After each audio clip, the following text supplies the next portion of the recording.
Friends, இன்றைக்கு நான் 27ஆம் கேள்வி விளங்கப்படுத்த போறேன்.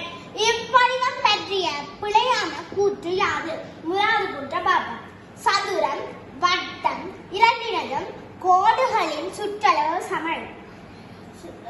வெளியான சாதனம் இருக்கு. இந்த 1, 2, 3, 4 இந்த 4 பாதிக்கு உள்ளதான் வட்டம் இருக்கு. அப்படின்னா வட்டத்தை விட சதுரத்தின சுற்றளவு பெரியதா இருக்கு. அப்படின்னா முதலாவது பிழை. இரண்டாவது கூற்றா பார்ப்போம். சதுரம், முக்கோணம் கோடுகளின் எண்ணிக்கை வித்தியாசம். சரி, ஏண்டா சதுரத்துக்கு 4 நேர்கோடுகள் இருக்கு, முக்கோணத்துக்கு 3 நேர்கோடுகள் இருக்கு. அப்படின்னா இது சரி.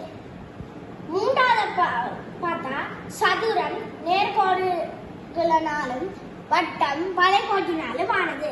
சரி, ஏனென்றா சதுரம் 4 சம நேர்கோடு இருக்கு, வட்டத்துக்கு ஒரு வளைகோடு இருக்கு. அப்படின்னா இதுவும் சரி. இப்ப உங்களுக்கு புரியாத கூட்டு தான் கேட்டிருக்கேன். உங்களாதான் புரியாத கூட்டு. நன்றி.